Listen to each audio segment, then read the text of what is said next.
Hello, Junior Church, and welcome to another Junior Church via YouTube. Today, we're still talking about all thought being creative and influential. And I hope you're thinking about your thoughts and making sure they are aligned with what you really want to create and how you want to influence.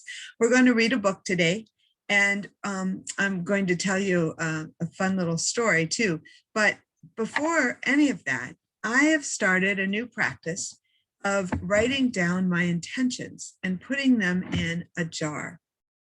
So, for example, I take a little white piece of paper like this, and I would like to intend, I'm actually up in Seattle, and I'm welcoming my new grandson, and I am intending to have a safe trip home.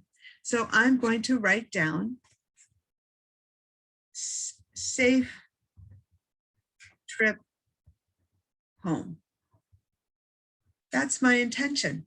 And I'm going to fold it up and put it in my jar. Another thing that I would like to intend for today is I would like to set an intention to have fun. I want to enjoy my family, and I have some friends up here. And so my intention is going to be to have fun today. So I wrote, have fun today. And now I'm going to fold that one and put it in my jar. And it's just a really nice way to be clear about what you want your day to be like and what you want your life to be like. And it will be so fun for you to see how setting those intentions actually helps your day take on new and wonderful meaning and wonderful events. I actually write down my intention every day in a book as well. I start my day with prayer and listening for God's voice within me and reading some inspirational things. So I write down things that help me get centered for the day. And one of the things I write down every day is an intention for the day. So hope you will enjoy that and maybe find a jar as well. So to start, let's go over our 4 principles like we always do. God is all there is. Say that with me. God is all there is. The next one, all thought is creative and influential. And we're going to see how that works in a book and in a little story. Everything is either a call for love or an expression of love. No exceptions. And you are whole, perfect, and complete exactly as you are right now.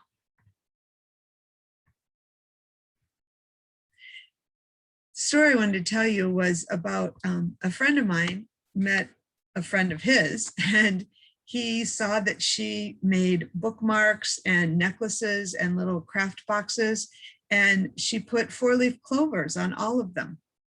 And he said to her, how do you find all your 4-leaf clovers? And she said, oh, I just have a knack for it. I go out and I start looking. And he said, oh, how many do you find? And she said, well, I look for about 15 minutes. And he said, well, how many do you find in 15 minutes? And she said, about 1,500, about 1,500 4-leaf clovers.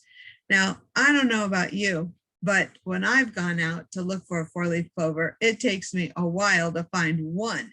And this picture shows that all of those clovers are there, but there's only one 4-leaf clover.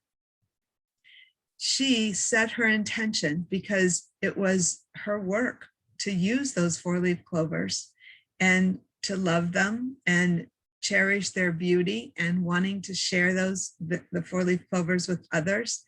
So her intention was that she would find 4-leaf clovers, and she certainly did.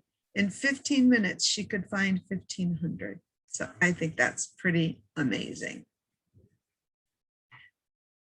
Now we're going to read a book called Everything You Give Comes Back. And it's written by Heather Lean, illustrated by Nino Atsari, and edited by Jean Nellist. So let's go get the book.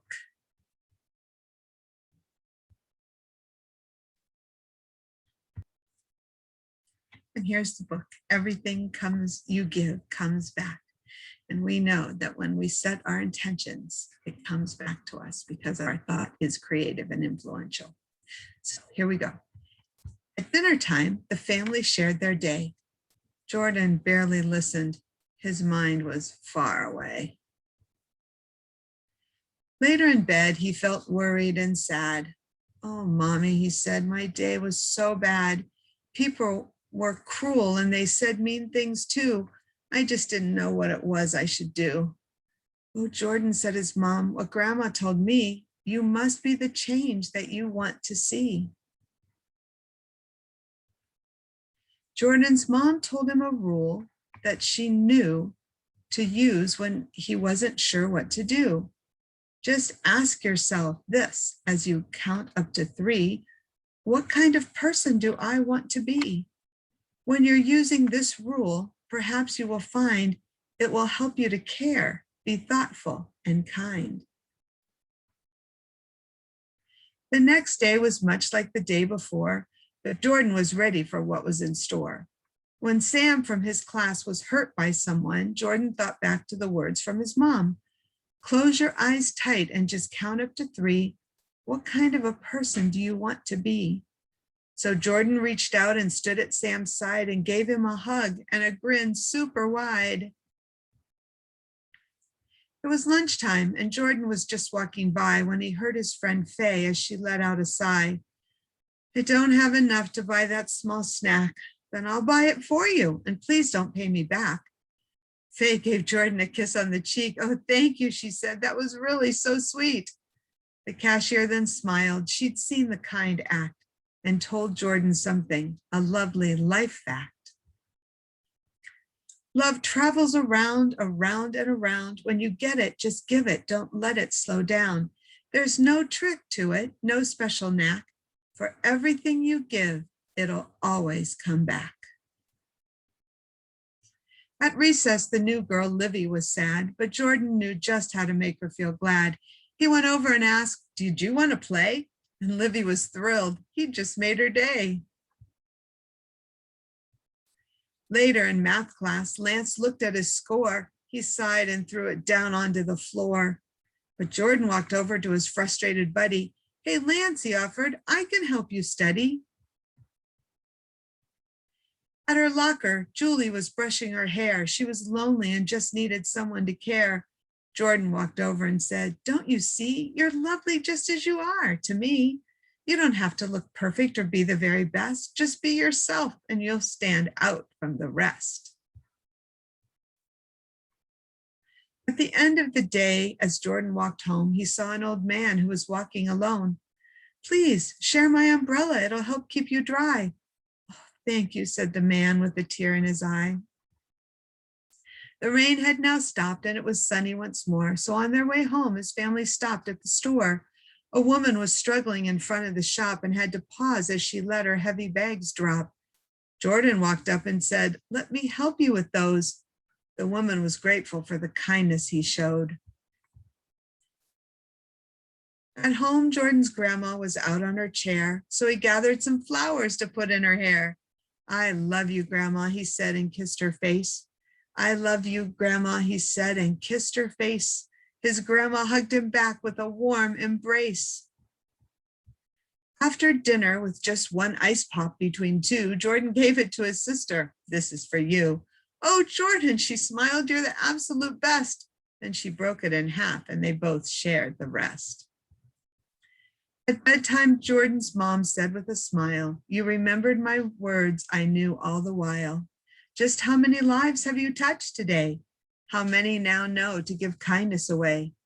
My sweet boy, this mom could not be more proud, for love goes around, around, and around." So this boy, Jordan, set his intention to give goodness, to give love, to give kindness, and he got it all back. He was responded to with love and kindness and joy, and It works that way. So all thought is creative and influential. So make sure that your thought is just exactly where you want it to be. So that's it for this week. And we'll see you again next week for another one via YouTube. We'll let you know as soon as we can get you back in the church. But until then, stay safe, wear your masks, wash your hands, keep safe space, be kind to one another. Have a blessed week. Know how loved you are. My intention is to give you a smile that you can take with you for the whole week, knowing that you are so loved. So take care. Have fun at school. Lots of love. Bye.